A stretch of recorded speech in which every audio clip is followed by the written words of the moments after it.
ఓం శ్రీ గురుభ్యో నమః. బ్రహ్మసూత్రములు 58వ రోజు 3rd April 2021.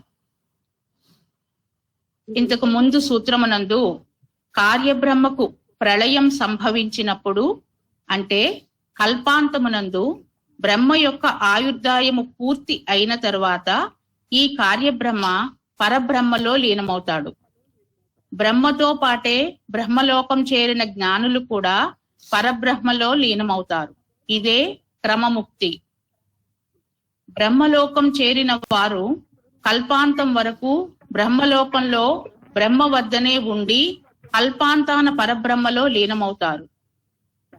బ్రహ్మ శబ్దానికి ముఖ్యమైన ఆలంబనం పరబ్రహ్మే కాబట్టి ఇక్కడ గతి పరబ్రహ్మే అని జైమిని ఉద్దేశ్యంగా తెలియజేయబడింది. అక్కడ వరకు అయింది మేడం. ఇంకా ఎన్ని పేజీలు ఉంది? పేజీలా మేడం? ఇది స్టార్టింగ్ లోకి వెళ్తేనే కానీ తెలియదండి.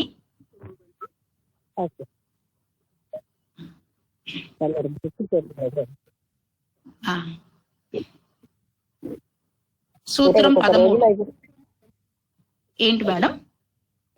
ఇంకా 1 or 2 days లో అయిపోతుందని. ఈ బుక్ అండి అంతలా అవ్వదు అనుకుంటాను మేడం. ఒక్కసారి అండి 5:30 సూత్రంలో ఉన్నామండి. హలో హలో హలో సూత్రాలు కదా. నమస్కారం అండి.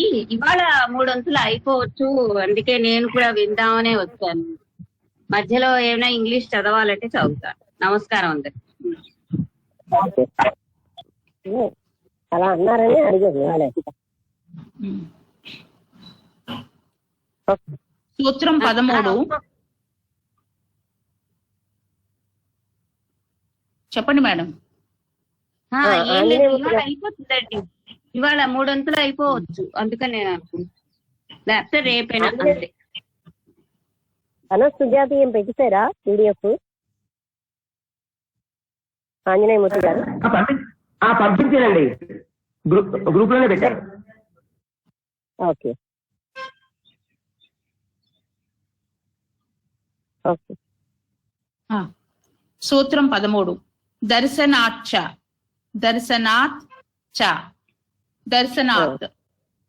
ఆన్ అకౌంట్ ఆఫ్ ది శృతి టెక్స్ట్స్ చ అండ్ బ్రహ్మనాడి మార్గాన వెళ్ళిన వాడు ముక్తిని అంటే అమృతత్వాన్ని పొందుతాడు అని వేదం చెబుతోంది. అమృతత్వం అనేది పరబ్రహ్మ వల్లనే సంభవం. కార్యబ్రహ్మకు అమృతత్వాన్ని ఇచ్చే శక్తి లేదు. కాబట్టి ఇక్కడ బ్రహ్మ అంటే పరబ్రహ్మే అని గుర్తించాలి.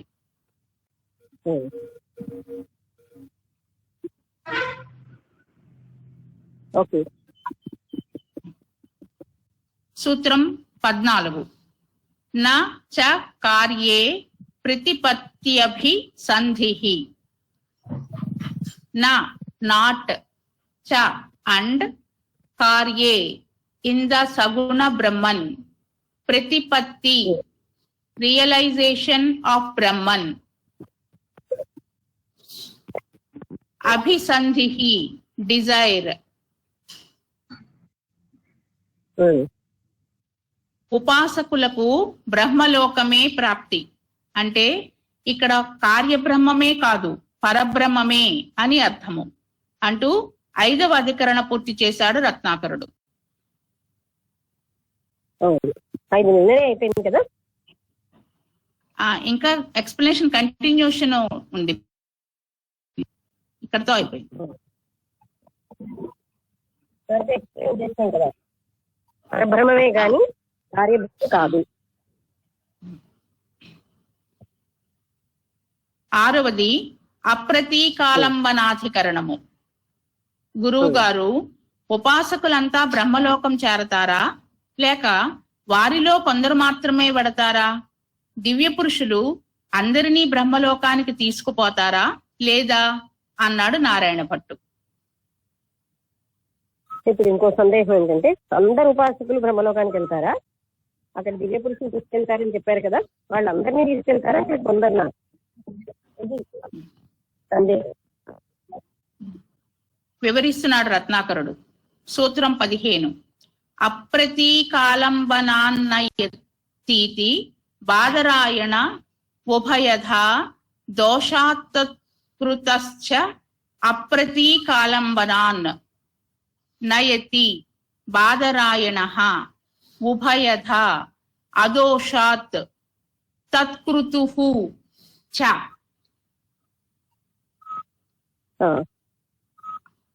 అప్రతీకాలంబనాత్, those who do not have recourse to the symbols for the meditation of Brahman. ఒకసారి మళ్ళీ Those who do not have recourse, RECOURSE, recourse to the symbols for the meditation of Brahman. Nayati, leads or takes. The superhuman being leads or takes. These are states అనా? Leads, the superhuman being leads, LEADS. Lead. Okay. Iti Badarayanaha, so says Badarayana. Ubhayadha, both ways. Adoshat, there being no defects. Tat, Tatkratuhu, as in the meditation on that. Cha, and. జ్ఞానులైన వారిని ఆ దివ్య పురుషుడు బ్రహ్మలోకం చేరుస్తాడు అని వ్యాసుని అభిప్రాయము. ఎవరు ఏ ఉపాసన చేస్తే ఆ ఫలం పొందుతారు. అందుచేత ఉపాసకులు బ్రహ్మలోకం చేరుతారు. అందుకని ఉపాసకులు అందరూ కూడా బ్రహ్మలోకం చేస్తారు, ఏ ఉపాసన చేసినా సరే. పంచాగ్ని విద్య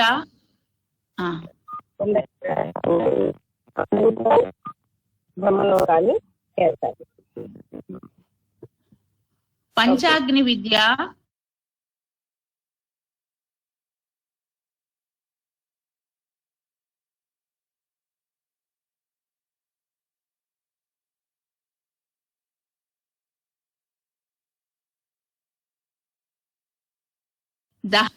విద్య ప్రతీకోపాసనలలో బ్రహ్మోపాసన లేదు.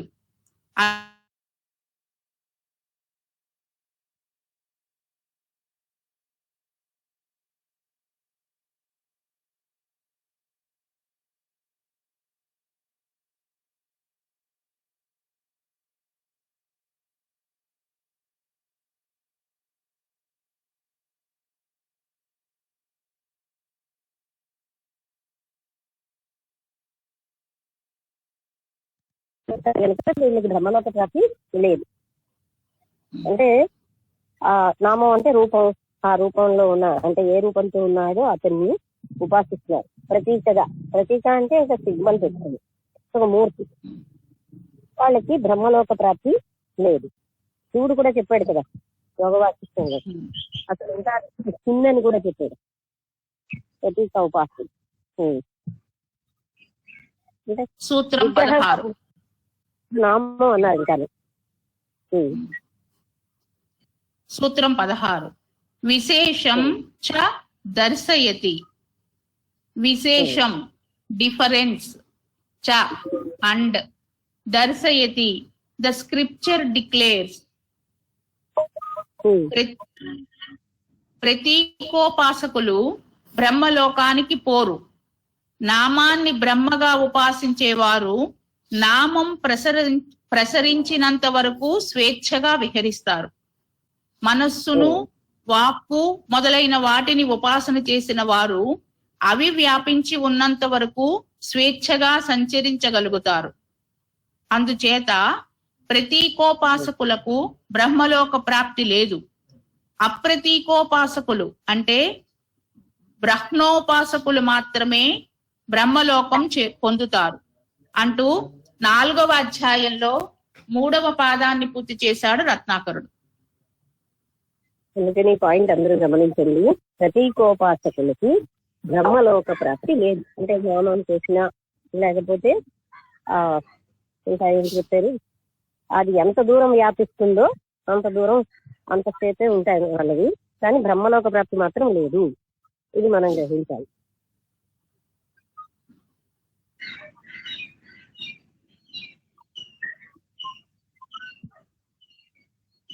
చతుర్థ పాదం. ఈ పాదంలో బ్రహ్మవేత్తలకు కలిగే సాక్షాన్ముక్తి, సగుణోపాసకులకు కలిగే బ్రహ్మ సమాన ఐశ్వర్యములను వివరిస్తున్నారు. ఇందులో 7 అధికరణలు, 22 సూత్రాలు ఉన్నాయి. ఇప్పుడు గర్భిణి గారికి నామం చేస్తే అయిపోతుందా అని అనడంలో ఇది అర్థం. ఎంత నామస్మరణ చేసినా సరే మన మనస్సు బ్రహ్మతత్వంలోకి వెళ్తే కానీ మనకి ముక్తి రాదు. లేకపోతే నేను ఎన్ని వేలు చేస్తాను వాళ్ళ దగ్గర ఉండిపోతాం. అక్కడ నిజంగా భక్తి కూడా లేకపోతే కనీసం ప్రతీకోపాసకులు వచ్చిన ఫలితం కూడా మనకి రాదు, కౌంటింగ్ లోనే ఉండిపోతాం. అందుకని ఏ పని చేయకుండా ఉన్నకంటే ఆ పని చేయమని కొందరు చెప్తారేమో, కానీ ఆ పని వల్ల అసలు మన సాధ్యత రాదు. అర్థమైంది? ఇవన్నీ మనం లైఫ్ లో అప్లై చేసుకోవడానికి పనిచేస్తుంది. అర్థమైంది. అవునా, ఏదో పుణ్యం వచ్చేస్తుంది అనుకుంటాం. ఏమిటో పుణ్యం మనకు తెలియదు, ఇంకా చేస్తే ఇప్పుడు తెలిసింది. స్వర్గలోకంలో కావాల్సి అంటే సరిగ్గా చేస్తే అది కూడా అందరూ స్వర్గలోకాన్ని కూడా వెళ్ళిపోతుంది. ఉపాసనా మూర్తి మీద ధ్యానం పెట్టి చేసినా కొంత లాభం ఉంటుంది. కానీ వినపడుతుందా నారాయణ గారు? వినపడుతున్నదమ్మా. నామస్మరణకు అసలు ప్రత్యేకత ఏమీ ఉండదు. భక్తి లేని దగ్గర ఏది రాణించదు. భక్తి ఉన్నా నువ్వు బ్రహ్మలోకానికి వెళ్ళదు. అవునవును, అర్థమైంది.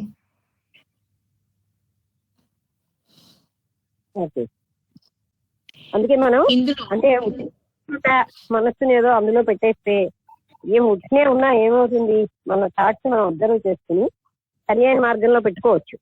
కానీ మనం అలా చేస్తే చాలు, అది చూస్తే చాలు. అవి సరిగ్గా చెడ్డగా వెళ్తున్నాయని తెలుసుకుంటే అది మంచి మార్గంలోకి వెళ్ళిపోతాయి. కానీ చూడం, దాంతో కొట్టుకుపోతూ ఉంటాం. అందుకే మనకి చికాకులు వస్తున్నాయి. అవునమ్మా.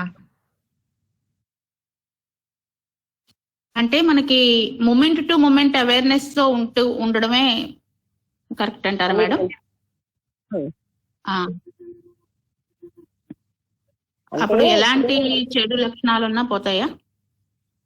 ఏదో నేను రాంగ్గా ఇలా చెయ్యి అలా చెయ్యి అదే బెటర్ అని చెప్పేసా. ఆ చెప్పినది మళ్ళీ పట్టు చూసుకుంటున్నారు. అలాగా అదే తత్వ విధానం అంటే అది ఎవరు చెప్పారు? ఉపనిషత్తుల్లో లేనిది, వేదాల్లో లేనిది, భగవద్గీతలో చెప్పనిది మనం ఎందుకు ఆచరించాలి? అవి మనకి ప్రమాణం. వాటిని వదిలిపెట్టేశాం.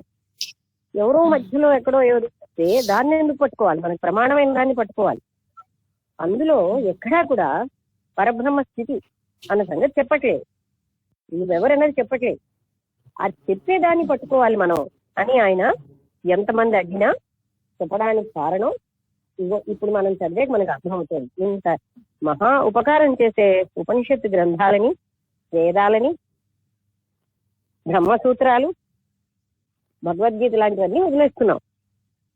వదిలేసి ఎవరో ఎక్కడో చెప్పారని అవి పట్టుకుంటున్నాం. పట్టుకోవడం కూడా గోత్రం చెప్పకపోతే భగవంతుడికి తెలియదుగా మనం ఏం చేస్తున్నాము. అంటే అంత అంధకారంగా ఉన్నాడు ఆయన. నామం గోత్రం అక్కడ చెప్తే అక్కడ రిజిస్టర్ అవుతుందా? ఆత్మతత్వంతో కనెక్షన్ కదా. ఇలాంటివన్నిటికీ మనం కూడా ప్రాముఖ్యత ఇచ్చి ఆయన నామం గోత్రం చెప్తే 100 రూపాయలైనా 1000 రూపాయలైనా ఇస్తాం. ఆయన నోటంటే రావాలి ఆ పూజారి. పూజారి చెప్తే కానీ భగవంతుడికి వెళ్ళదని మనకు ఒక కండిషన్. ఇలాంటివన్నీ మనం జ్ఞానంతో సరి చేసుకోవాలి. అలా అయితే మరి మీరాబాయి భక్తులు ఎవరు ఈ పాటికి ఏ పూజారులు లేరు, వాళ్ళకి ఎలా వెళ్ళారండి? పూజారుల యొక్క ఉచ్చారణతోటే భగవంతుడి కనెక్షన్ వస్తుందా? ఎంత మూర్ఖంలో పడిపోతున్నామో మనం కూడా. అక్కడ కాంపిటీషన్, నా పేరు చెప్పలేదు, నేను ముందుకు వెళ్ళిపోవాలి, నేను వాళ్ళని చేసేసి ఇలాగా ఎంత మోసమైన పనులకి మనం లోనైపోతున్నాము. అక్కడ ఎందుకు అలాంటివి పెట్టారంటే, లేకపోతే ఆ పూజారికి డబ్బులు రావు, ఆయన మనుగడ. పూజారి చెప్పేటప్పుడు కేవలం ఉత్తరిస్తున్నాడు, కానీ అక్కడ ఆయన మనింది కూడా పెడుతున్నాడో లేదు. కానీ మనస్సుతో గట్టిగా పట్టుకుంటే ఎక్కడ దూరంగా కొన్ని కిలోమీటర్స్ వేల యోజనాల దూరం నుంచి కూడా భగవంతుడు పరిగెత్తుకుని వస్తారని మనకి అలా ఉన్నా, ఆయన లోపలే ఉంటాడు, ఆయన అంత దూరంలో కూడా లేడు. ఇలాంటి మూర్ఖత్వాలన్నీ ఈ బ్రహ్మసూత్రాలు చదివేక, బ్రహ్మజ్ఞానం తెచ్చేక ఇంకా పోవనుకోండి, వాళ్ళని ఎవరు మార్చలేదు. తెలిసి చేసే వాళ్ళని ఎవరు మార్చలేదు, వాళ్ళు బాగుపడడం కష్టం. తెలియక చేస్తున్నారు, తెలిసాక మార్చుకుంటారు. తెలిసి చేస్తారు, వాళ్ళని ఎవరు మార్చగలరండి? అలా వాళ్ళందరూ చేస్తున్నారు, వాళ్ళకి జ్ఞానం వచ్చేకి ఇలా ఉంటారో లేదు. కొంతమంది చిన్న ఒక్క ముక్కతోటి ఎంత బాగానో గ్రహిస్తున్నారే, మనం ఎన్నైనా ఉదాసీనంగా పక్కన పెట్టడానికి బాగా సముఖం అయిపోతున్నారు. అది మనం నేర్చుకోవాల్సింది. నేను చెప్పే దాంట్లో ఏదైనా అబ్జెక్షన్ ఉంటే చెప్పండి. అందరికీ అబ్జెక్షన్ కరంగా ఉంది కదా, చెప్పండి. ఏం లేదమ్మా, అబ్జెక్షన్ లేదు. సత్యం ఏదో అదే చెప్తున్నా. చెప్పండి పవన్ కుమార్ గారు. ఇప్పుడు నామము, వాక్కు, మనస్సు మొదలైన వాటితో ఉపాసిస్తే బ్రహ్మలోకానికి పోరు అని చెప్పబడింది కదా మేడం. అయితే ఇప్పుడు రామదాసు వీళ్ళందరూ ఉన్నారు కదా, వాళ్ళకి మోక్ష ప్రాప్తి లేదంటారా? వాళ్ళకా వీళ్ళకా కాదు, అక్కడ చెప్పిన పాయింట్ అదొకటే మనం చూడాలి. ఎందుకంటే ఎవరికి మోక్ష ప్రాప్తి ఉందో ఎక్కడ రిజిస్టర్ అవ్వలేదు ఉంటారు. అంటే కేవలంగా తోటి నామంతో కాదు అని, అది యోగ వాసిష్టంలో శివుడు కూడా చెప్పాడు కదా, రూపాన్నే పట్టుకున్నారంటే ఒక రకంగా సిన్ అన్నాడు, రూపంతో ఆరాధించడం పాపకర్మ అన్నాడు. అంటే రూపానికి అతీతమైనటువంటి ఆ అనంతత్వాన్నే మనం చూడాలి, కానీ రూపానికి పరిమితం చేయడం సిన్ కదా. అనంతత్వాన్ని ఎందుకు సిన్ అన్నాడో అర్థమైందా? ఆయన అతీతుడు, గుణాలకు అతీతుడు, అతన్ని మనం లిమిట్ చేసేస్తున్నాం. సో ఇది చేస్తుంది. అయితే తెలియక చేసేది అది వేరే సంగతి, అప్పుడు ఉంటుంది. తెలిసి చేసినా నిప్పులో చేయి పెట్టేమంటే కాల్తుంది. కానీ పరిమితం అన్నది త్రిపుర రహస్యం అధ్యయనం చేశారు వేదవ్యాసుడు, గీత, తర్వాత ఆత్మబోధ, ఇవన్నీ చదివి తిరిగి మళ్ళీ పరిమితంగా చూడడం అన్నది అందరూ చేస్తున్నారని మనం పడిపోకూడదు. అది జ్ఞానంతో, అంటే జ్ఞానాన్ని ఇతరులకి ఐడియల్ అవ్వాలి. అంటే నాకు కొన్ని సంవత్సరాలు, కొన్ని జన్మల నుంచి అలవాటు అయిపోయింది. చెప్పాను కదా, త్రిపురారి సాక్షాత్తు పరబ్రహ్మ స్వరూపం వచ్చినా నీకేం తెలియదు, నీ నోరు మూసుకోవాలి అంత మూర్ఖత్వం మన దగ్గర ఉంది. ఎందుకంటే మనం ఎంత కండిషన్ అయిపోయామంటే మనం ఆర్జించిన జ్ఞానమే రైతులు. ఆ కండిషనింగ్ ఎవరు తొలగించలేదు, మనమే తొలగించుకోవాలి. ఎవరికైనా ఏమైనా సందేహం ఉంటే అడగచ్చు. నేను పవన్ కుమార్ గారు ఇంకేం అడుగుతున్నారు? ఇప్పుడు రామదాస గారు అంటే రమణ మహర్షి దగ్గర ఉన్నటువంటి ఆయన నాయన గారు అంటారు కదా, ఆయన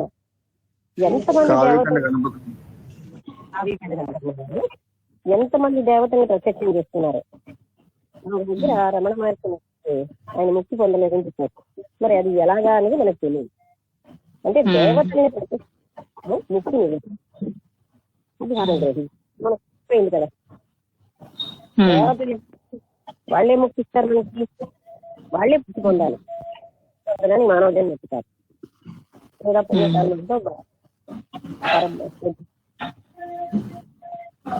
బ్రహ్మలో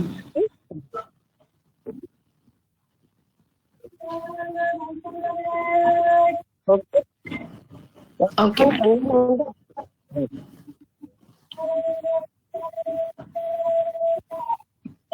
ఓకే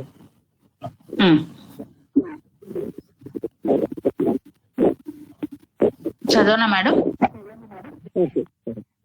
లేకపోతే తెలియదు ఎవరికి లేదు కదా. అంటే ఎందుకు సందేహం అనిపిస్తుంది ఎన్నిసార్లు అడుగుతున్నానంటే మనకు కొన్ని మైనస్లు గట్టిగా అలవాటు అవుతుంది. అందుకని కొన్ని సత్యాలు యాక్సెప్ట్ చేయలేదు. అందువల్ల మనకి నమ్మబుద్ధి కాదు. మనం ఎన్నహళ్ళే చేస్తుంది వృధావా అని తెలిస్తే మనకి నచ్చదు. అందుకని దాన్ని సపోర్ట్ చేసుకుంటూ సందేహాలు అడుగుతారు. అడగమనే చెప్పాను. అర్థమైందా?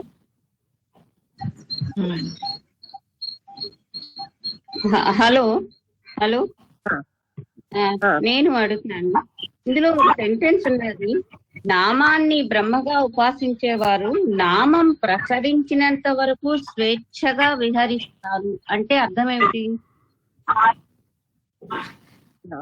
ఎంత దూరం ప్రశ్నిస్తుందో అంత దూరం వాళ్ళు విహరిస్తారు.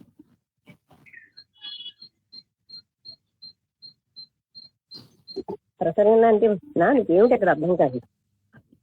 అంటే నామం ప్రసరించినంత వరకు స్వేచ్ఛగా విహరిస్తారు, అలాగే మనస్సు వాక్కు మొదలైన వాటిని ఉపాసన చేసిన వారు అవి వ్యాపించి ఉన్నంత వరకు స్వేచ్ఛగా సంచరింపగలుగుతారు.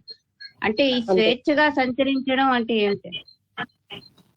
స్వేచ్ఛగా సంచరించడం అంటే స్వేచ్ఛగా సంచరించడమే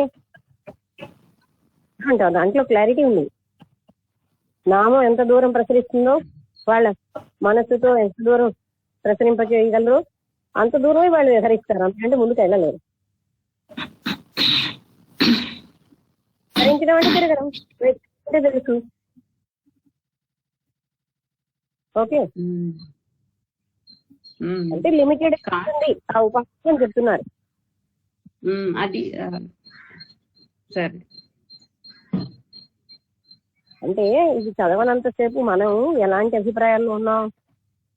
ఆ పూజ ఈ విగ్రహానికి చేస్తూ ఉంటే అన్ని ఫలితాలు వచ్చేసి మనకు అన్ని అంటే బాగా అన్ని అంటే మోక్షం కూడా వచ్చేస్తుంది. అన్ని అసలు మోక్షం కోసం ఎవరికి అక్కడనే లేదనుకో. అంటే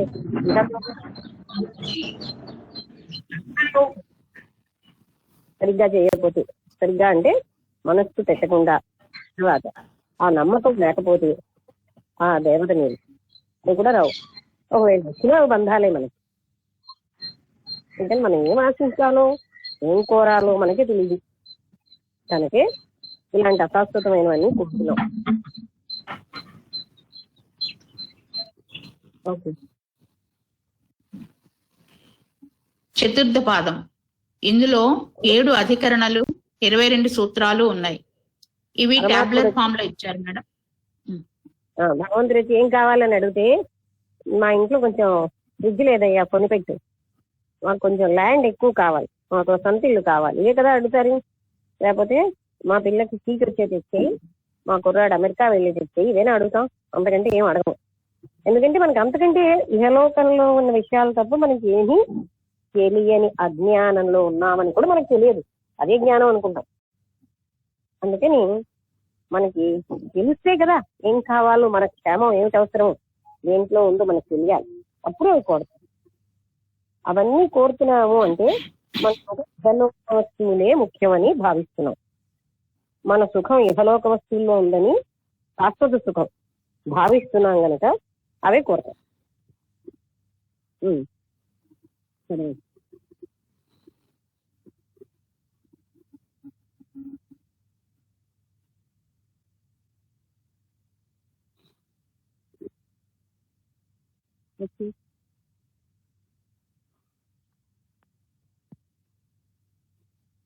కుమార్ గారు చదవనా మేడం? మీ వాయిస్ వినిపించలేదండి. చదవండి అని చెప్పండి. అలాగే, ఇంకే సందేహాలు లేకపోతే ముందుకు వెళ్ళి చాలా ముఖ్యమైనది. 1వది సంపద్య ఆవిర్భావాధికరణం.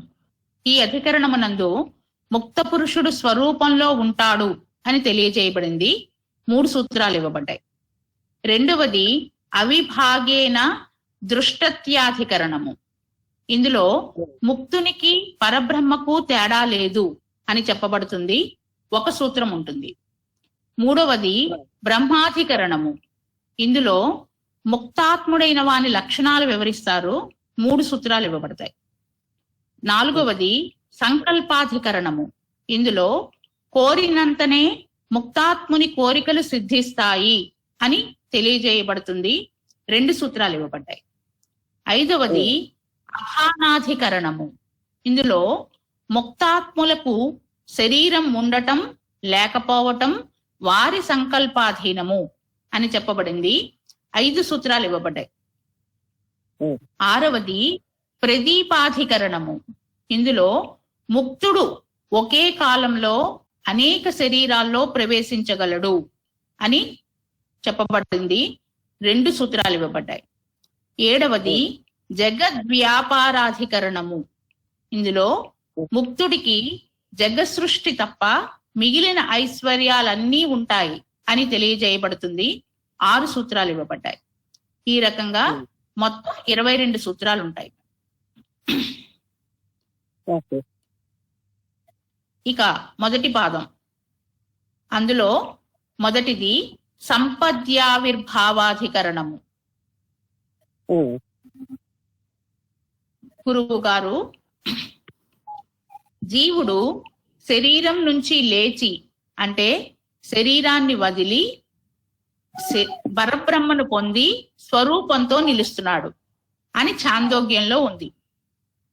ఇందులో చెప్పిన ముక్తి అనేది స్వర్గం లాగా ఉంటుందా? స్వర్గం పొందిన వాడు సుఖాలను అనుభవించి ఉత్తర జన్మలు ఎత్తుతాడు.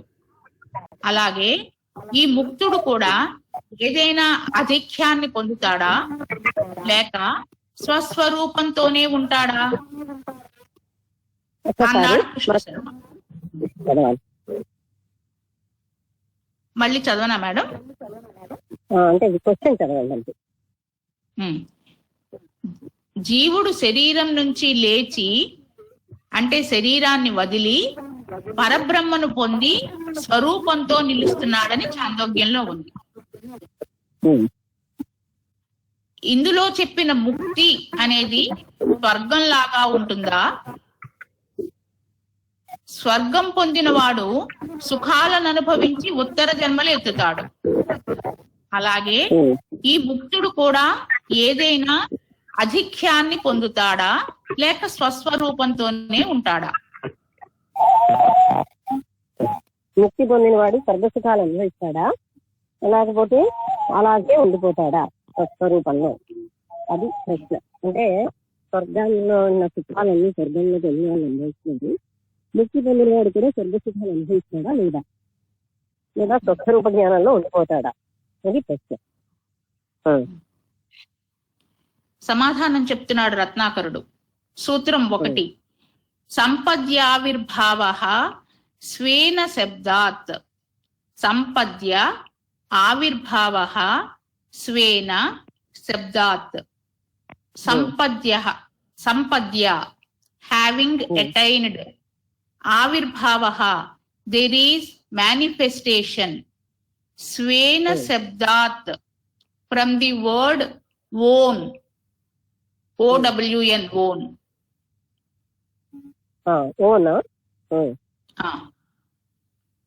ప్రకాశ రూపమైన ఆత్మ సాక్షాత్కారాన్ని పొంది ఆ ఆత్మ రూపంలో విద్వాంసుడు ఆవిర్భూతుడవుతాడు.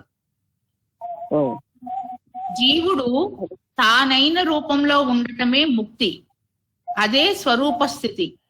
అజ్ఞానం వదిలిపోగానే స్వస్వరూపం తెలుస్తుంది. కాబట్టి ముక్తి అనేది పుట్టదు. అంటే మనకి ఇదంతా నేను నేర్చుకునే విషయం అంటే ఆల్రెడీ నేను తన స్వరూపంలో తాను ఉంటాడు, అదే ముక్తి. అంతేగాని అది ఎక్కడి నుంచో పుట్టేది కాదు, అక్కడే ఉంది, దానిలో ఆయన ఉంటాడు, అదే అయిపోతాడు. అందుకని అదే ముక్తి. అంతేగాని ఆయన ఎక్కడికి వెళ్ళడం కానీ ఎక్కడో అది ఆ స్వరూపం పుట్టవలసిన అవసరం లేదు. సూత్రం 2 ముక్తః ప్రతిజ్ఞానాత్. ముక్తః ది లిబరేటెడ్ వన్, ప్రతిజ్ఞానాత్ అకార్డింగ్ టు ప్రామిస్. ముక్తి పొందిన పురుషుడు పూర్ణానంద స్వరూపంలో ఉండిపోతాడు. సంసార దశలో అవిద్యతో బంధించబడిన ఆత్మజ్ఞానం కలిగిన తరువాత శుద్ధుడు ముక్తుడు అవుతాడు. సంసార దశలో అవిద్యతో బంధించబడిన ఆత్మ జ్ఞానం కలిగిన తరువాత శుద్ధుడు ముక్తుడు అవుతున్నాడు. శరీరం లేనటువంటి ఆత్మకు ప్రియము అప్రియము ఉండవు. అది శరీరం లేని ఆత్మ ప్రేమ అప్రియం ఉండవు. ఆయనేమో సిద్ధుడు అయిపోతున్నాడు. ఇప్పుడు అది తన స్వరూపంలో కలిసినప్పుడే సిద్ధుడు ముక్తుడు అవుతున్నాడు అంటున్నాం. అంతే. అంటే ఇదంతా కూడా మనం మొదటి త్రిపుర రహస్యం నుంచి అధ్యయనం చేసాం. ఏంటని ఆయన తనదైన తన స్వరూపంతో, అందుకే బ్రహ్మంతో ఐక్యమైన వాడు బ్రహ్మంతో సమానం అన్నాడు. బ్రహ్మభావాన్ని తానే బ్రహ్మం అన్న స్థితిని పొందుతాడు. అంటే ఇక్కడ పూర్తి సిద్ధత్వం వచ్చిన టైంలోనే ఇది జరుగుతుంది. అలా జరగడాన్ని ముక్తుడు అంటారు. ముక్తుడు అయ్యాడంటే సంసారంలో ఉన్నటువంటి బంధాలన్నీ నుంచి ఆయన ముక్తుడైపోయాడు. సూత్రం 3 ఆత్మా ప్రకరణాత్. ఆత్మ ద సుప్రీం సెల్ఫ్ ప్రకరణాత్ on account of the subject matter of the discourse or context. ప్రకరణాన్ని బట్టి జ్యోతి అంటే ఆత్మ అని అర్థం, అంతేకాని వెలుగు కాదు. ఇది ఆత్మను గురించి చెప్పే ప్రకరణం. అందుకని ఇక్కడ జ్యోతి అంటే ఆత్మ అనే అర్థం. దానిని దేవతలు జ్యోతికి జ్యోతిగా చూస్తారు అని చెప్పబడింది. కాబట్టి ముక్త పురుషుడు ఆ స్వస్వరూపం అంటే ఆత్మ రూపంలోనే ఉంటాడు అంటూ మొదటి ప్రకరణం పూర్తి చేశాడు రత్నాకరుడు. సందర్భానుసారంగా అర్థం తీసుకోవాలి. ఇక్కడ జ్యోతి అంటే ఆత్మ. ముక్త పురుషుడు ఆత్మస్వరూపంలోనే ఉంటాడు. జ్యోతి స్వరూపంలో ఉంటాడంటే జ్యోతి అని కాదు, వెలుగు దీపము అని కాదు, ఆత్మస్వరూపంలోనే ఉంటాడని అర్థం తీసుకోవాలని చెప్తున్నారు. రెండవది అవిభాగేన దృష్టత్వాధికరణము. గురుదేవ, ముక్త పురుషుడు పరమాత్మ కన్నా భిన్నమైన రూపంలో ఉంటాడా, ఏకరూపంలోనే ఉంటాడా వివరించండి అన్నాడు నారాయణ భట్టు.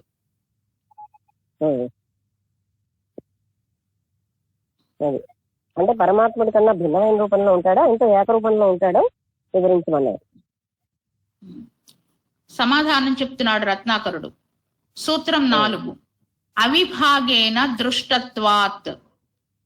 అవిభాగేన యాజ్ ఇన్సెపరబుల్, అవిభాగేన యాజ్ ఇన్సెపరబుల్, దృష్టత్వాత్ for it is so seen from the scriptures. అంటే ఇప్పుడు శుభం వెళ్ళి సముద్రంలో కలిసిపోతే కుంకుమం మెత్తంలో మనం చెప్పలేం. అలాగే అవిభాగంగా ఉంటాడు అంటే అని స్థితులు కూడా పూర్తిగా ఏకమైపోతాడు, విభాగం లేకుండా ఉంటాడని చెప్తున్నారు. ముక్త స్వరూపుడు బ్రహ్మతో అవిభక్తమైన రూపంలో ఉంటాడు. బ్రహ్మ అయి ఆ పరబ్రహ్మనే పొందుతాడు. వేదం ముక్త పురుషుడికి బ్రహ్మకు భేదం లేదు అని చెబుతోంది. ముక్త పురుషుడు విడదీయడానికి వీలు లేని విధంగా నిరతిశయానంద స్వరూపంగా ఉంటాడు. అహం బ్రహ్మాస్మి, ముక్త పురుషుడు పరమాత్మే అంటూ 2వ అధికరణ పూర్తి చేశాడు రత్నాకరుడు. ముక్త పురుషుడు పరబ్రహ్మ స్థితితో ఐక్యం అయిపోయి ఆయన పరబ్రహ్మే అయిపోతాడు, పరమాత్మే అయిపోతాడు. ఆయన వేరుగా ఉండడు. ఇంకా 3వది బ్రహ్మాధికరణము. గురువు గారు, ముక్త పురుషుడు సత్య సంకల్ప సర్వజ్ఞత్వాది లక్షణాలు కలవాడై ఉంటాడా, అతని లక్షణాలు ఏమిటి అన్నాడు నారాయణ భట్టు. ఇప్పుడు నారాయణ భట్ అడుగుతున్నాడు. అంతకుముందు పరశురాముడు అడిగాడు ఎవరిని, దత్తాత్రేయుడు. ముక్త పురుషుడి యొక్క లక్షణాలు ఏంటి? ఆయన ఇలాంటి సత్యము అంటే ఐడియల్ లక్షణాలు అందిస్తూ ఉంటాడా, లేకపోతే ఆయన లక్షణాలు ఏంటి అని అడుగుతున్నారు. వివరిస్తున్నాడు రత్నాకరుడు. సూత్రం 5. బ్రాహ్మేణ Jaimini రూపన్యాసాదిభ్యః. బ్రాహ్మేణ జైమినిః ఉపన్యాసాదిభ్యః. బ్రాహ్మేణ as possessed of the attributes of Brahman. Jaimini upanyasadibyah on account of the reference etc. Jaimini అభిప్రాయం ప్రకారము సర్వజ్ఞత, సర్వేశ్వరత్వము అనే లక్షణాలు కలిగి ఉంటాడు ముక్త పురుషుడు. ఛాందోగ్యంలో చెప్పినట్లుగా ఆత్మ పాపరహితుడు, ముసలితనము, చావు, శోకము, ఆకలి దప్పిక లేనివాడు, సత్యకాముడు, సత్య సంకల్పుడు. అది ఛాందోగ్యంలో ముసలితనం, ఆకలి, దప్పిక, చావు ఇవన్నీ లేనివాడని తెలియజేయబడింది. జైమిని ఏమోని ఆయన ఆత్మస్వరూపుడై ఉంటాడు, ఆయన ఆత్మరూపమే ఉంటుందని. అంతేనా? జైమిని ఏం చెప్పాడు? ముక్త పురుషుడు జైమిని అభిప్రాయం ప్రకారం సర్వజ్ఞత, సర్వేశ్వరత్వము అనే లక్షణాలు కలిగి ఉంటాడు. అది సర్వజ్ఞత, సర్వేశ్వరత్వం అంటే బ్రహ్మతత్వంతో ఈక్వల్ అయిపోతున్నారు. ఇవన్నీ కూడా అదే చెప్తారు, సర్వజ్ఞత, సర్వేశ్వరత్వం కలిగి ఉంటారు అని. సర్వజ్ఞత కూడా అంటే ముక్త పురుషుడికి అన్ని శాస్త్రాలు తెలిసిపోతాయి అనేది దత్తాత్రేయుడు గారు కాదన్నారు. ముక్త పురుషుడికి అన్ని తెలియాలని ఏం లేదు. ఇప్పుడు ముక్త పురుషుడు అని విడిగా ఉండరు కదా మేడం, అంటే పరబ్రహ్మలో ఐక్యమైపోతారు కదా, మళ్ళీ ముక్త పురుషుడు అని ఎందుకు చెప్తున్నారు? మీరు మళ్ళీ వెనక్కి వచ్చారండి. ఏది పరబ్రహ్మతత్వంలో ఐక్యమవుతుందండి? తాను పరబ్రహ్మ అన్న రియలైజేషన్ కావడం. ఇక్కడ ఐక్యం ఏం అయిపోవడానికి వేరుగా లేదు. తానే పరమ స్థితి అయి ఉన్నాను అన్న రియలైజేషనే ముక్తి.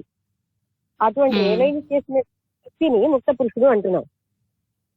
అది బతికుండ చేస్తే జీవన్ముక్త స్థితి అంటున్నాం. వేరేగా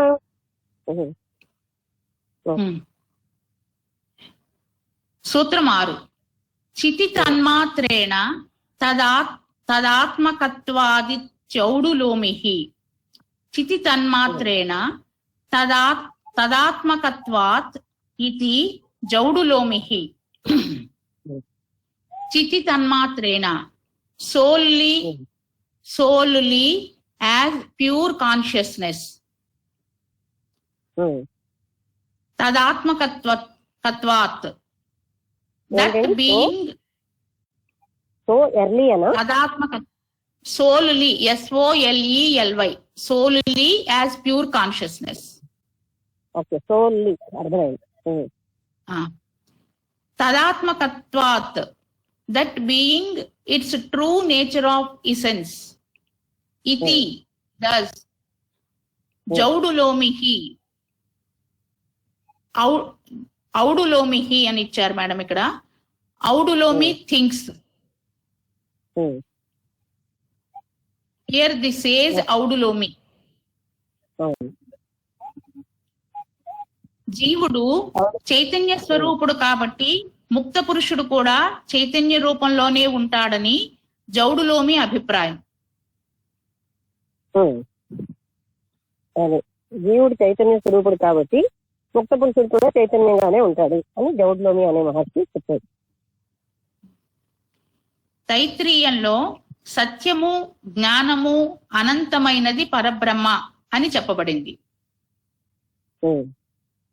తైత్రీయ ఉపనిషత్తులో బ్రహ్మ అది పరబ్రహ్మ స్వరూపంగా చెప్పారు. అందుకని జీవుడు చాలా ఎవరైతే ముక్తి పొందారో ఆ పరబ్రహ్మ స్థితి అంతా అక్కడ వచ్చేస్తుంది. బృహదారణ్యకంలో ఆత్మ బాహ్యాభ్యంతరాలు లేనిది, సంపూర్ణమైనది, ప్రజ్ఞాన ఘనమైనది. ఆత్మజ్ఞానికి శోకము, మోహము, దుఃఖము ఉండవు. బ్రహ్మ చైతన్య రూపుడు. అందుచేతనే బ్రహ్మను పొందే ముక్త పురుషుడు కూడా చైతన్య రూపుడే అయి ఉంటాడు. ఇది జౌడులో మీ అభిప్రాయం. మళ్ళీ బృహదారణ్యంలో కూడా అంటూ మళ్ళీ జౌడులో అభిప్రాయం అంటున్నారేంటి? అంటే బృహదారణ్యంలో చెప్పేది జౌడులోమి ఔడులోమి అభిప్రాయం ఒకటి. ఆత్మ చైతన్య స్వరూపుడు ఔడులోమి అని ఇచ్చారు, తెలుగులో జౌడులోమి అంటున్నారు మేడం. సంధి అక్కడ ఏమైనా వచ్చిందేమో చూడాలి. వచ్చిన జౌడులోమి అనే పేరు ఉపయోగించేస్తున్నారు. ఇది జౌడులోమి, సంధి లేదు మేడం. ఇది జౌడులోమి అంటే సూత్రంలోనా? పైన చితి తన్మాత్రేణ తదాత్మకత్వాదిత్యౌడులోమి. అయితే ఇది అనే దగ్గర ఔడులోమి అనేది కూడా అవుతుంది. జా లేదు.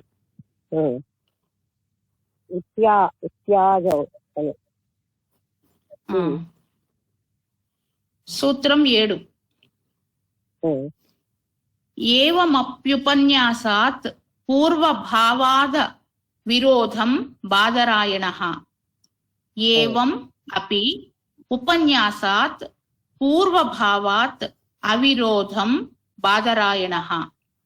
ఏవం దస్, అపి ఈవెన్, ఉపన్యాసాత్ ఆన్ అకౌంట్ ఆఫ్ రిఫరెన్స్, పూర్వభావాత్ owing to attribution of properties mentioned before, avirodham, there is no contradiction, badarayana thinks. అంటే బాదరాయణ అంటే వ్యాసుడు ఏం ఆలోచిస్తున్నాడంటే, ఏం చెప్తున్నాడు అంటే, ఇంతకు ముందు చెప్పిన వాటిలో ఎక్కడ విరోధం లేదు, అన్నీ కరెక్ట్.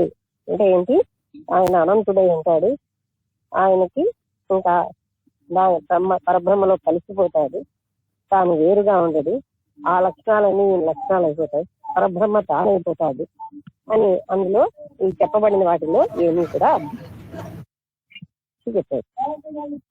విరోధం లేదు అంటే అక్కడ ఏమీ అబ్జెక్షన్ లేదు. ముక్తుడు చైతన్య స్వరూపుడు అని చెప్పినప్పటికీ బ్రహ్మకుండే సత్య సంకల్పము, సర్వజ్ఞత మొదలైన గుణాలు ముక్తుని యందు కూడా సంభవిస్తాయి అంటాడు వ్యాస మహర్షి. సర్వజ్ఞత, సత్య సంకల్పం ఇవన్నీ ముక్తుల్లో కూడా ఉంటాయి. కాబట్టి ఈ రకంగా పరబ్రహ్మకుండే లక్షణాలన్నీ ముక్తునికి కూడా ఉంటాయి అంటూ 3వ అధికరణ పూర్తి చేశాడు రత్నాకరుడు. పరబ్రహ్మ లక్షణాలన్నీ ముక్తుడికి ఉంటాయని ఆ అధికరణ కంప్లీట్. అదంతా కూడా మనకు తెలిసే విషయం. అంటే ఇంతకు ముందు చదివేమో గుర్తుందో లేదో, ముక్తుడు అంటే పరబ్రహ్మ స్థితిని పొందినవాడు పరబ్రహ్మ అయిపోతాడు. ఆ లక్షణాలని ఈయన లక్షణాలు అయిపోతాయి. ఈయన వేరుగా లేడు కదా. ఇంకా నది సముద్రంలో కలిస్తే సముద్రం అయిపోయింది, నదిగా ఎక్కడా ఉండదు. అలాగే ఓకే. 4 సంకల్పాధికరణము. గురుదేవా, అచ్చిరాది మార్గాన బ్రహ్మలోకం చేరిన ఉపాసకుడికి భోగ్య వస్తువుల్ని సృష్టించటం అనేది సంకల్ప మాత్రం చేత సాధ్యమా లేక ప్రయత్నం చేత సాధ్యమా వివరించండి అన్నాడు నారాయణ భట్టు.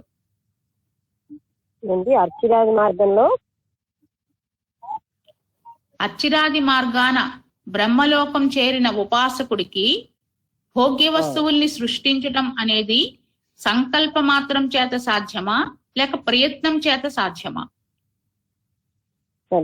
అంటే బ్రహ్మలోకానికి చేరినటువంటి అచ్చిరాది మార్గాల్లో ఉపాసకుడికి ఆయనకి భోగ్య వస్తువులని సంకల్ప మాత్రంతో ఆయన సృష్టించగలడా లేక ప్రయత్నం చేత సాధ్యమా? ఏదైనా మరొక ప్రయత్నం చేత సాధ్యమా? ఇది ప్రశ్న. సూత్రం 8. సంకల్పాదేవ తు తచ్ఛృతేః. సంకల్పాత్ ఏవ తు తచ్ఛృతేః. సంకల్పాత్ by the exercise of will, eva only, tu but tachruteh because shruti says so. శృతులు ఏం చెప్తున్నాయంటే సంకల్ప మాత్రంలోనే ఆయన భోగ్యాది వస్తువులని సృష్టించగలరు. జ్ఞాని అయిన వాడు కోరినంతనే అంటే సంకల్ప మాత్రం చేతనే పితృదేవతలు మొదలైన వాళ్ళు ప్రత్యక్షమవుతారు.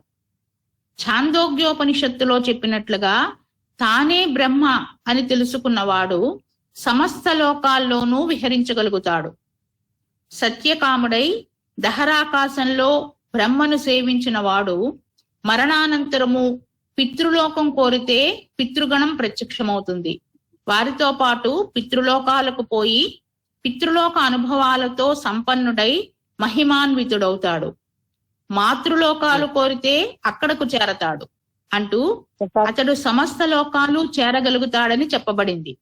కాబట్టి జ్ఞాని సంకల్ప మాత్రం చేతనే సర్వము. అనుకుమారి మీరు అన్ని అలాగే కొంచెం కొత్త విషయం వచ్చి కొంచెం అంటే అంత ఎక్కువ చదవకుండా కొంచెం కొంచెం చదవండి. అలాగే అంటే ఇప్పుడు ఎంతవరకు నేను చెప్పగలను చెప్తాను. ఇప్పుడు పితృలోకాలకు కూడా ఆయన పితృదేవతలను ప్రత్యక్షం చేసుకోగలడు. సంకల్ప రూపంలోనే ఆయన పితృలోకాలకు వెళ్ళి అక్కడ అనుభవాలు పొంది ఇంకా సంపూర్ణుడవుతాడు. ఆయనకి అన్ని అంటే సంకల్ప మాత్రంలోనే జరుగుతాయి. కానీ ఇప్పుడు ఏంటంటే రెండు రకాలుగా చెప్తారు. అచ్చిరాజ మార్గంలో ఆ బ్రహ్మలోకానికి వెళ్ళిన వాళ్ళు వేరు, బ్రహ్మజ్ఞానం పొందిన వాళ్ళు వేరు. రెండింటిని కల్పిస్తున్నారు. బ్రహ్మజ్ఞానం పొందిన వాళ్ళకి అసలు ఏమీ ఉండదు. అలాగా ఉపాసకులయ్యి అచ్చిరాజ మార్గంలో బ్రహ్మలోకానికి వెళ్ళిన వాళ్ళకి ఇవన్నీ అంటే వాళ్ళు ఏంటి కోరినా బ్రహ్మజ్ఞానికి అవుతాయి, కానీ ఆయనకి కోరికలు అసలు ఉండవు. వాళ్ళ సంకల్ప మాత్రంలోనే పితృదేవతని ప్రత్యక్షం చేసుకోగలరు. ఏ లోకాలకు కావాలంటే ఆ లోకాలకు వెళ్ళి రాగలరు సంకల్ప మాత్రంలోనే. అంటే అది బ్రహ్మజ్ఞానికి సంభవమే, కానీ ముఖ్యంగా అచ్చిరాది మార్గంలో బ్రహ్మలోకానికి వెళ్ళే వాళ్ళ సంగతి అడిగే బ్రహ్మజ్ఞాని బ్రహ్మలోకానికి వెళ్ళరు. వాళ్ళకి ఇంకేది ఏ మార్గము వెళ్ళక్కర్లేదని చెప్పారు. వాళ్ళు టోటల్ గా బ్రహ్మలో అయిపోతారు. అర్చిరాది మార్గంలో బ్రహ్మలోకానికి వెళ్ళే వాళ్ళు ఉపాసకులు. ఓకే. జ్ఞాని సంకల్ప మాత్రం చేతనే సర్వము పొందగలుగుతాడు. ఆయన సంకల్ప మాత్రంతో సమస్తాన్ని పొందగలుగుతాడు. సూత్రం 9. అతయేవ చానన్యాధిపతి. అతయేవ చ అనన్యాధిపతి. అతయేవ ఫర్ ది వెరీ రీజన్ చ అండ్ అనన్యాధిపతి without any other lord. Without any other lord, LORD lord. మరొక ప్రభు ఎవరు లేకుండా. ఇటువంటి తిరుగులేని సంకల్పం వల్లనే విద్వాంసుడు అనన్యాధిపతి అవుతున్నాడు. అతడికి వేరొక ప్రభువు అంటూ ఎవరూ ఉండరు. అతడికి చక్రవర్తిలాగా అన్ని లోకాలలోనూ సంచారం ఉంటుంది. అతడు కోరినంత మాత్రం చేతనే అన్ని లోకాలు పొందగలుగుతాడు అంటూ 4వ అధికరణ పూర్తి చేశాడు రత్నాకరుడు. విద్వాంసుడు అంటే పండితుడని కాదు, జ్ఞాని అంటే పూర్తి జ్ఞానాన్ని పొందినటువంటి బ్రహ్మజ్ఞాని. ఆయన సంకల్పిస్తే ఏమైనా ఏ లోకంలోకైనా వెళ్ళగలదు, ఏ లోకాన్నైనా పొందగలదు. అది మనం యోగ వాసిష్టంలో చూసిన చివరిలో సంకల్ప మాత్రంలోనే ఆ లోకాలకు వెళ్తూ ఉండేవారు.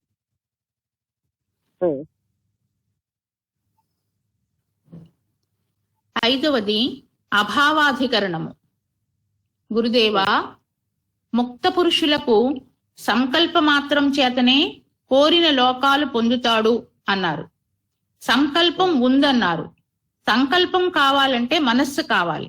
అంటే ముక్త పురుషుడికి మనస్సు, ఇంద్రియాలు అన్ని ఉంటాయా అన్నాడు కృష్ణ శర్మ. అడిగింది తనే. సంకల్ప మాత్రంలోనే అన్ని పొందుతాడు అంటున్నారు కదా, మరి మనస్సు, ఇంద్రియాలు అన్ని ఆయనకు ఉంటాయా ముక్త పురుషుడికి?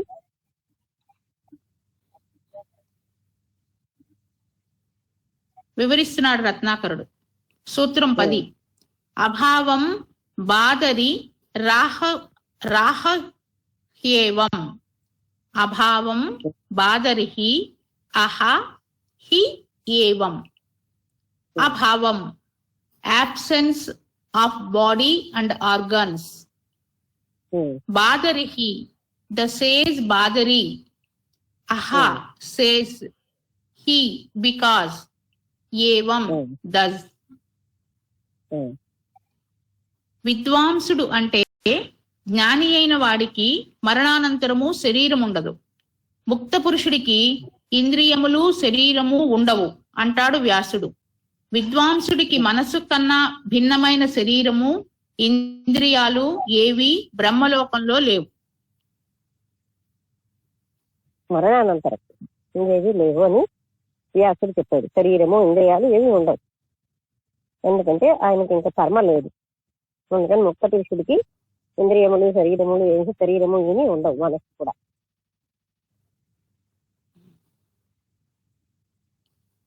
సూత్రం 11. భావం జైమి నిర్వికల్ప మననాత్. భావం జైమినిహి వికల్ప మననాత్. భావం absence.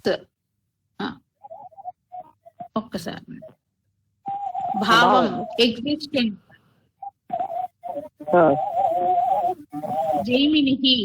జైమిని వికల్ప మననాత్. Because the scripture declares divine forms. Jaimini అభిప్రాయం ప్రకారం ముక్త పురుషుడికి శరీరాదులు ఉన్నాయి. డివైన్ ఫార్మ్స్ అన్న అక్కడ ఏం చదివారండి? అవును మేడం. వికల్పమననాత్ అంటే because the scripture declares divine forms.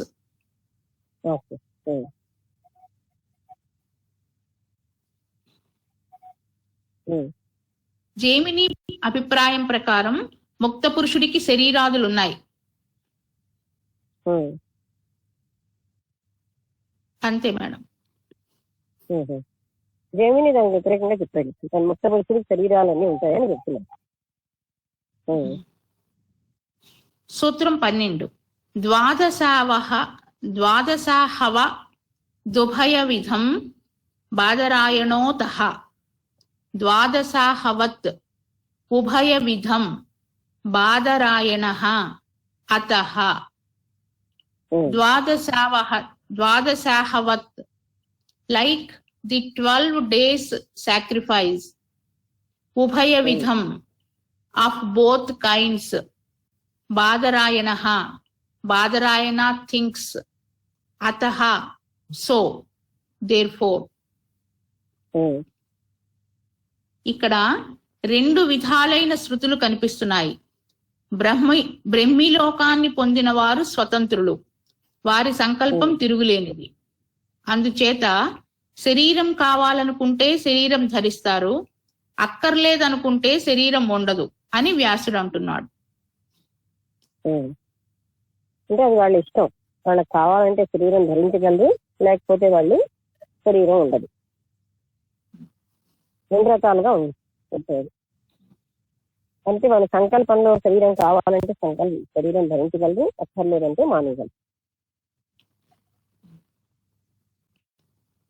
సూత్రం 13. తన్వభావే సంధ్యవదుపపత్తేః. తన్వభావే సంధ్యవత్ ఉపపత్తేః.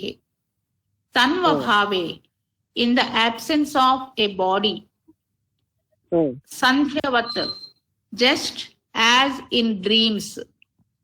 Upapattehe, this being reasonable. Just as in? ఏంటి మేడం? Just as in ముందు అర్థం ఏదో తెలియదు. డ్రీమ్స్ కలలు.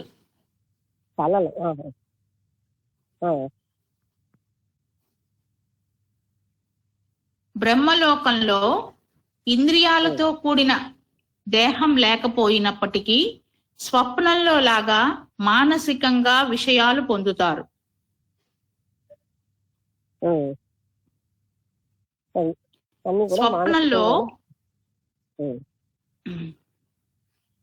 స్వప్నంలో అనేక విషయాలు చూస్తాం, పదార్థాలు తింటాము, భోగాలు అనుభవిస్తాము. కానీ శరీరము, ఇంద్రియాలు ఏమీ ఉండవు. ఇవన్నీ స్వప్నంలో యథార్థమే. అలాగే బ్రహ్మలోకంలో భోగాలు మనసు ద్వారానే అనుభవిస్తారు.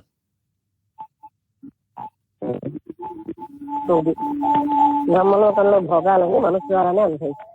అంటే మన స్వప్నంలో శరీరం లేకపోయినా అన్ని భోగాలు అనుభవిస్తున్నాయి, ఈ శరీరంతో చేయట్లేదు. అలాగే బ్రహ్మలోకంలో కూడా అనుభూతులన్నీ ఆ విధంగానే వస్తాయి. అక్కడికక్కడ అవి రియల్ గానే ఉంటాయి. స్వప్నంలో ఉన్నవన్నీ స్వప్న సమయంలో యథార్థములుగానే ఉంటాయి, స్వప్నానంతరం కాదనిపిస్తుంది. అలాంటి అనుభవం ఉంటుంది అనమాట. బ్రహ్మలోకంలో ఉన్న భోగాల అనుభవం స్వప్నంలో ఉన్న వ్యక్తి అనుభవం లాగా ఉంటుంది. సూత్రం 14. Bhave జాగ్రద్వత్. Bhave, when the body exists, jagradvat, just as in the waking state. శరీరం ఉన్నప్పుడు జాగ్రత్తావస్థలో లాగా అనుభవిస్తాడు, శరీరం లేనప్పుడు మనస్సుతో అనుభవిస్తాడు. కాబట్టి ముక్త పురుషునికి శరీరం ఉండటం లేకపోవటం అనేది అతని సంకల్పం వల్లనే జరుగుతుంది అంటూ 5వ అధికరణ పూర్తి చేశాడు రత్నాకరుడు. అందుకని ఆయన శరీరం కావాలా అక్కర్లేదా అన్నది తన సంకల్పంతో ముక్త పురుషుడికి జరుగుతుంది. శరీరం ఉన్నప్పుడు ఒకలాగా, అప్పుడు కూడా ఆయన ఆ మనస్సుతోటి అనుభవిస్తున్నారు. శరీరం లేనప్పుడు దాంతో అనుభవిస్తారు. అందుకని ఆయన శరీరం కావాలి అన్నప్పుడు వస్తుంది. అంటే ఇంకొకరి కోసమే వాళ్ళు ఆ శరీరాన్ని కావలసినట్టుగా ఉంటారు. అంటే వాళ్ళకి ఇంక పొందాల్సింది ఏమి ఉండదు, లోక కళ్యాణం తప్ప. ఓకే, ఇక్కడికి ఆపమంటారా మేడం? ఎన్నున్నాయి ఇంకానే? ఇంకా ఇంకొక 2 అధికరణలు ఉన్నాయి మేడం. ఓకే, రేపు చదివినా. సో ఈరోజు మనకు మొదటి నుంచి నేను ముక్త పురుషుడి లక్షణాలు అని మొదలైంది. ఆయన ప్రశ్నలన్నీ దాని మీదనే, అతని లక్షణాలు ఎలా ఉంటాయి, ముక్తి అంటే ఏమంటారు, తర్వాత ఆ అక్షరాది మార్గాల్లో వెళ్ళిన వాళ్ళది సంగతి ఏంటి, ఇలాంటివన్నీ. అంటే ఆ ఫలితాలు అన్ని వీళ్ళు పొందుతారా, ఇవన్నీ మనం అంతే ఇంతకు ముందే చర్చించాం గనక మనకి ఇవన్నీ ముందుగానే తెలుసు. అంటే ఇప్పుడు ప్రశ్నోత్తరాల్లో ఇవాళ జరిగిన టాపిక్ అంతా మనందరికీ చాలా వరకు మొదట సుపరిచితమే. ఎందుకంటే ఆ బ్రహ్మజ్ఞాని బ్రహ్మాన్ని పొందితే తాను బ్రహ్మం అయిపోతాడండి. ఆయనకి సంకల్ప మాత్రంలోనే శరీరం వస్తుంది. తనకి అసలు శరీరం ఉన్నా లేకపోయినా తనతో దానికి సంబంధం లేని స్టేజ్లో వెళ్ళిపోతాడు. ఇంకా ఇంతకు ముందు అంటే అక్కడికి వెళ్ళాక కూడా తను వేరేగా ఉంటాడా అంటే అలా ఉండడు. బ్రహ్మజ్ఞానంతో బ్రహ్మత్వంతో ఐక్యం అయిపోతాడు. తాను వేరేగా కనబడదు, అంటే ఐక్యం అయిపోతాడు, తాను ఉండడు ఇంకా. అలాంటివన్నీ మనకి ప్రశ్నోత్తరాల్లో ఇవాళ తెలియజేయబడింది.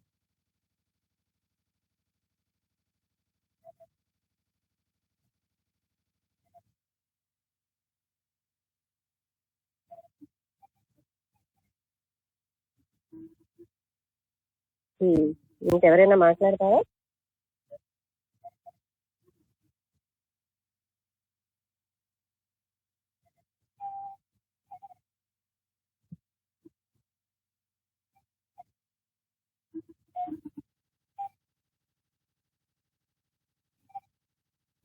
నమస్తే మేడం. నమస్తే అమ్మా, ఈరోజు ఈ ముక్త పురుషుల గురించి చాలా చక్కగా వివరించారా. బ్రహ్మజ్ఞానం ఎలా పొందొచ్చు, శరీరంతో పొందొచ్చు, శరీరం లేకుండా కూడా వాళ్ళ సంకల్ప మాత్రాన్ని అన్ని కూడా వాళ్ళు భరించవచ్చు అని చెప్పేసి చెప్పారు. చాలా బాగుందమ్మా. ఇప్పుడు మామూలుగా ముక్తి మోక్షము 2 ఒకటే కదమ్మా? మోక్ష అదే అదొక చిన్న డౌట్ వచ్చింది. ముక్తి మోక్షం ఒకటే కదా అని. ఓకే మా, అది ఒకటి క్లారిఫై అయిపోయింది. విడుదల ఇలా ఎన్నో పదాలు వాడతారు, ముక్తి, మోక్షము. ఆ, తర్వాత మనం ఎంతసేపు ఈ రూపము, నామము, ఇవి గోత్రాలు, ఇవి వినంగానే ఏదో దేవుడికి చేరిపోతాయి అని చెప్పేసి మనం చాలా భ్రమలో ఉన్నామమ్మా. అది వాళ్ళు చాలా మంచి విషయం చెప్పారు తల్లి. వాళ్ళ చాలా అది ఎంతసేపు దానికోసం అని మీరు చెప్పినట్టుగాను గుళ్ళకెళ్ళేసి ఓ క్యూలలో నిలబడిపోయి ఎంతసేపు మనం అర్చన వాటి ద్వారానే ఎక్కడికో మనం దర్శించుకున్న ప్రాప్తి, ముక్తి అన్ని వస్తాయని చెప్పేసి దర్శించుకున్నంత మాత్రాన్ని, రూపము, నామము జపించినంత మాత్రాన్నే మనకి వస్తాయని చెప్పేసి అనుకోవటం అనేది ఎంత అపోహ అని చెప్పేసి ఈ రోజు బాగా అర్థమైందమ్మా. అంటే మనస్సు ద్వారాను, ఆ జ్ఞానం ద్వారాను, మనకి ఆ సంకల్పం ద్వారాగా మనం దర్శించుకోవాలి, కానీ కేవలం నామజపం ద్వారా చేయలేము ఏది కూడా మనం అని చెప్పేసి చాలా చేరుకోలేము బ్రహ్మజ్ఞానాన్ని అని. చాలా బాగుందమ్మా పాయింట్. వాళ్ళు నాకు తెలిసిన విషయంలో చాలా ముఖ్య విషయం ఇది. చాలా నచ్చిందమ్మా. ఇంకా మిగతా అన్ని విషయాలు చాలా బాగా అర్థమైందమ్మా. చాలా సంతోషం. ధన్యవాదాలమ్మా.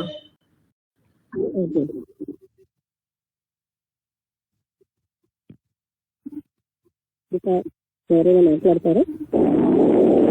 నమస్తే మేడం. నమస్తే మేడం. నమస్తే, చెప్పండి.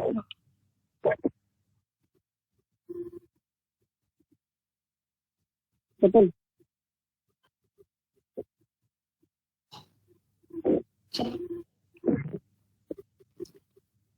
సార్ మాట్లాడుతున్నారా? నేను చెప్పనండి. మీరు మాట్లాడనమ్మా, మాట్లాడతాను. సరే. ప్రారబ్ధవశాత్తు మనకి వచ్చిన సత్వ, రజస్తమో గుణాలని అన్నిటినీ మనం minute to minute choiceless awareness ద్వారా, అంటే ప్రతి క్షణం వాటిని సాక్షిభూతంగా చూస్తూ ఉండడం ద్వారా ఆ లక్షణాల నుంచి మనం బయటపడచ్చు అని తెలుస్తుంది. ఇక్కడ సాక్షిభూతుడుగా ఉండడం అంటే ఆ సాక్షిత్వమే, ఆ సాక్షి ఎవరైతే ఉన్నారో అదే మన స్వస్వరూపముగా మనం ఎరిగి ప్రతి క్షణము అంటే నిరంతరాయంగా తైలధార లాగా చేసుకోవాలని చెప్తూ ఉంటారు. ప్రతి క్షణము నిరంతరాయమైన సాక్షిత్వం ఉంటే మనం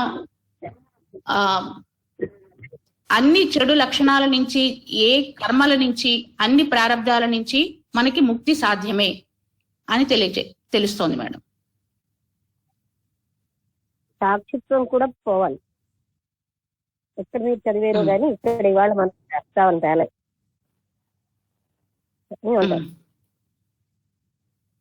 అంటే ఇవాళ అంటే వాటిలో ఆ పరబ్రహ్మలో ఐక్యమైన వాడు పరబ్రహ్మని పొందుతాడు. ఆ తర్వాత అది ఇంకా ఆ టాపిక్స్ అయితే మీరు అన్నట్టుగా సాక్షిత్వం పర్మనెంట్ కదా, చాలా మంది అది చెప్తారు. అంటే అందుకే అటువంటి డిస్కస్ వినిసి మనం మాట్లాడడానికి లేదు. అంటే సాక్షి స్థితి నుంచి అది కూడా పర్మనెంట్ గా ఉండవలసింది కాదు. తానే ఒక సాక్షి ఉన్నాడు.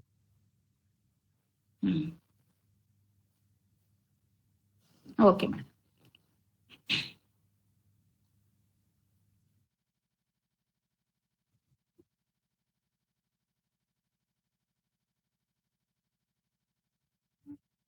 ఓకే, నారాయణ గారు ఏమి చెప్తున్నారా? అంటే సాక్షిత్వం అనే దాని నుండి ఒక స్థితిలో మాట్లాడతారు, కానీ సాక్షిభూత స్థితి అది పర్మనెంట్ గా ఉండడానికి ఎక్కడ సంభవం ఉంది? సాక్షిగా తాను చూస్తున్నాడు అనే స్థితి ఉంటే అక్కడ అబ్జర్వర్డ్ లేడని చెప్తున్నారు. ఇంకా సాక్షి ఎక్కడ?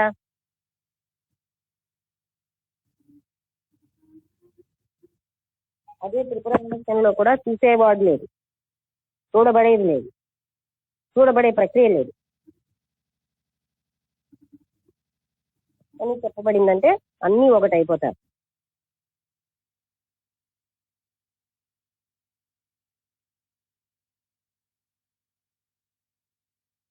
ఓకే, నమస్తే మేడం గారు.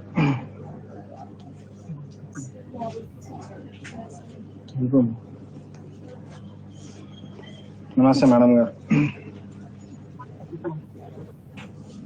హలో హలో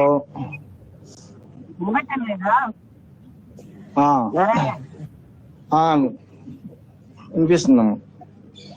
అదేనమ్మా, ఈరోజు ముక్త పురుషుడు గురించి చాలా క్లారిటీగా చెప్పారమ్మా బ్రహ్మసూత్రాలలో. అంటే ముక్త పురుషుడుకి పరబ్రహ్మకి తేడా లేదన్నటువంటి విషయం మనకు క్లియర్ గా. ఎందుకంటే నేను ఒక 10 years బ్యాక్ భగవద్గీతలో నేనే సమస్తం ఏం చెప్తుంటే, అక్కడ శివుడు నేనే సమస్తం ఆయన చెప్తుంటే, ఇక్కడ షిరిడి సాయిబాబా నేనే సమస్తం అంటే, రమణ మహర్షి నేనే సమస్తం అంటే, రామకృష్ణ పరమహంస నేనే సమస్తం, అందరూ కూడా తనే సమస్తం అంటారు. ఇదంతా ఏంటి గందరగోళంగా ఏంటని అనిపించేదమ్మా. అంటే ముక్త పురుషుడు అయిపోయినటువంటి తర్వాత పరబ్రహ్మకి తానికి ఏమి తేడా ఉండదు. అంటే సంకల్ప మాత్రం చేత ఏమైనా చేయగలరన్నటువంటి ఘటన సమర్థులు. ఎందుకు స్వామి సమర్థ విషయంలో కానీ, సాయిబాబా విషయంలో కానీ, రమణ మహర్షి విషయంలో కానీ, ఇలాంటి ఎందరో మంది మహాత్ముల విషయంలో మనం క్లియర్ గా చూస్తామమ్మా మనం.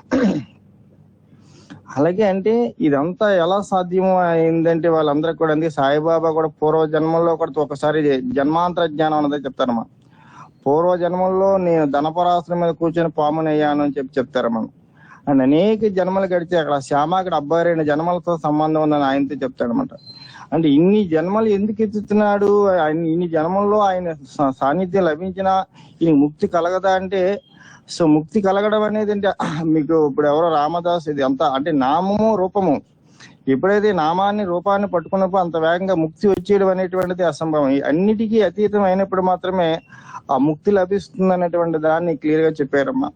అంటే ఆ పరబ్రహ్మ ఉపాసనలోకి వెళితే తప్ప ఏది మోక్షం అనేది ఏదో మనకి అంత వేగంగా ఏదో నామజపం చేసాం అది చేసినప్పుడు, అలాగే అర్చన గురించి కూడా చక్కగా చెప్పారు. ఎందుకంటే మనం గంటల ఒక ఏదైనా వచ్చిందనుకోమ్మా, మనం గంటల రోజులు లేదు. ఇప్పుడు మనకి కనకమహాలక్ష్మి యాత్ర అవుతుందమ్మా. ఇక ఏంటంటే రోజు 15 గంటలు 18 గంటలు 15 గంటలు నుంచి ఉంటామమ్మా మనం లైన్ లో. అంటే ఏదో మన గోత్రం నామం ఏదో చెప్పేసి మనకి ఏదో వచ్చేస్తుంది అనేటువంటి భ్రమ, అలాంటి భ్రమలన్నీ కూడా మా సాధకులకి శుభ్రంగా తీసేశారమ్మా ఈరోజు. అంటే ఎన్నోసార్లు మీరు చెప్పారు. అలాగే ఒక రోజు నేను అంటే ఇంతకుముందు నేనైతే మీ దగ్గర తప్పులు చేసినవన్నీ క్లియర్ గా నాకు అర్థమవుతున్నాయమ్మా. ఒక రోజు ఒక 2 years బ్యాక్ మీ ఇంటికి వచ్చి ఏం చేశానామంటే, మరుసటి రోజు సోమవారం శివాలయం వెళ్తానమని చెప్పి శివాలయం వెళ్ళినప్పుడు మీరు ఏమనలేదు. వచ్చిన తర్వాత అడిగారు, నారాయణ గారు మీకు జ్ఞానం వస్తుంది, జ్ఞానం పెరుగుతుందా జ్ఞానం తరుగుతుందా అని అడిగారు. ఏమంటే మీరు ఎందు గురించి వచ్చారు, ఏడ్ చేస్తున్నారు, మళ్ళా మీరు ఇక్కడికి వచ్చి కూడా మళ్ళీ శివాలయంకి వెళ్తాను, విష్ణాలయంకి వెళ్తాను అంటే ఇలాంటి భ్రమలమ్మా. అంటే అనేకమైనటువంటి కండిషన్స్ లో, అనేకమైన భ్రమలలో, అంటే ఈ రోజు శివాలయానికి నేను వెళ్తే నాకేటో ఏదో మంచిది వస్తుంది అన్నటువంటి అనేక భ్రమల్లో ఉన్నటువంటి మమ్మల్ని ఇలాంటి గొప్ప బ్రహ్మజ్ఞానం వైపు నడిపిస్తున్నారమ్మా. అంటే ఇలాంటి బ్రహ్మసూత్రాలు అయితేనేమి, అష్టావక్ర గీత అయితేనే, అష్టావక్ర గీతలో మనకి జనక చక్రవర్తి కూడా ఈ సమస్త సృష్టికి నేనే ఆధారభూతమని చెప్తాడమ్మా. అంటే ముక్తపుడు ఒక్కసారి ముక్తిని పొందినటువంటి తర్వాత తానికి పరబ్రహ్మములు ఏ లక్షణాలు అయితే ఉంటాయో ముక్త పురుషుడు కూడా అవే లక్షణాలు ఉంటాయి. అలాగే జీవుడు అంటే జీవుడికి చిత్త ఆనంద స్వరూపం, అంటే ఏ జీవరాశికి కూడా ఈ నేను ఆనంద స్వరూపాన్ని అనేటువంటి ఎరుకు ఉండదమ్మా. ఒక్క మానవుడు మాత్రమే ఈ ఆనంద ఈ చైతన్య స్వరూపాన్ని ఈ చైతన్యాన్ని పొందేటువంటి అవకాశం భగవంతుడు ఒక్క మానవ జన్మకు మాత్రమే ఇచ్చాడు. కాబట్టి అంటే ఈ జన్మలోనే ఆ గొప్ప జ్ఞానాన్నమా, అంటే జ్ఞానంతో సమానమైనటువంటి ధనం ఈ సమస్త సృష్టిలో లేదు.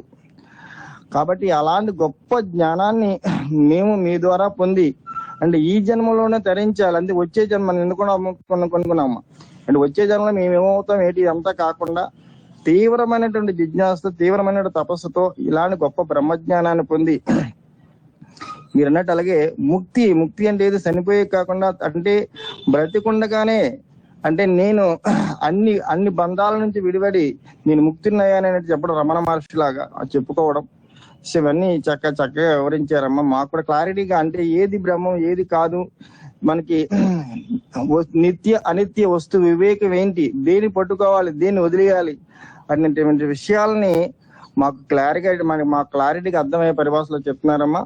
అలా మీరు చెప్పటం వల్ల మాలో ఇంతకు ముందు ఏదైతే దోషాలు చేశామో, ఏదైతే ఇది చాలా గొప్పగా ఉంటుందని ఎగబడ్డామో అలాంటివన్నీ మా నుంచి దూరం చేశారమ్మా. ఇలాంటి గొప్ప జ్ఞానాన్ని అందించిన మీకు శతకోట నమస్కారాలు తల్లి.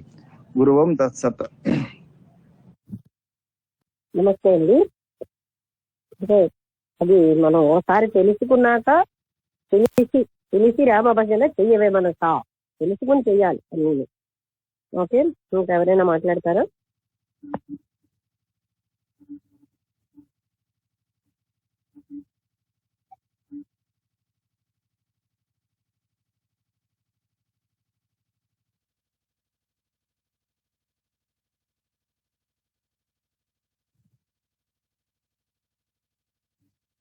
ఎవరైనా మాట్లాడతారా? మాట్లాడండి, మీకు తెలిసిన విషయాలే.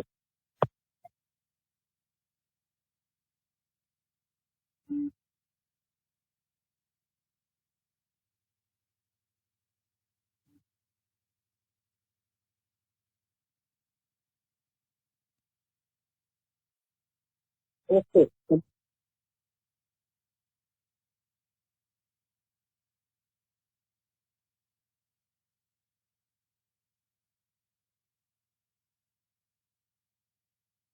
ఏం అభిప్రాయం? ఏ విషయం చెప్పండి.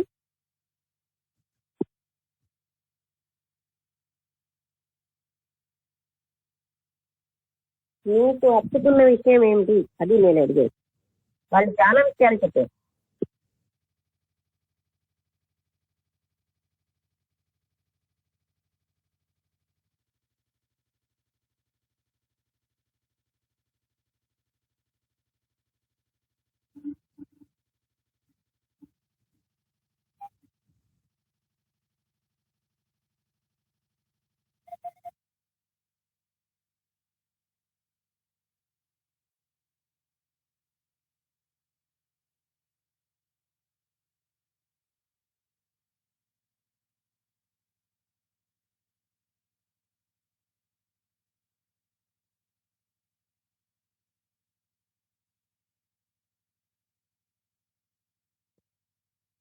ఓకే. ఇంకెవరైనా మాట్లాడతారా?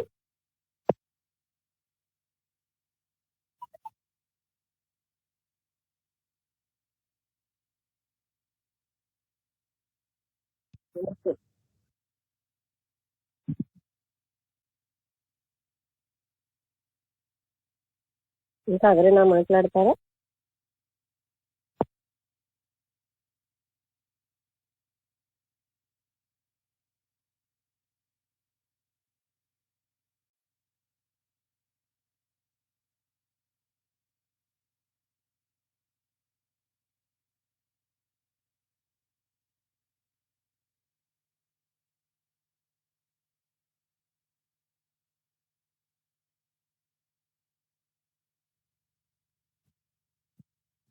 సరే, అయితే ముగించేద్దాం. అందరికీ నమస్కారం.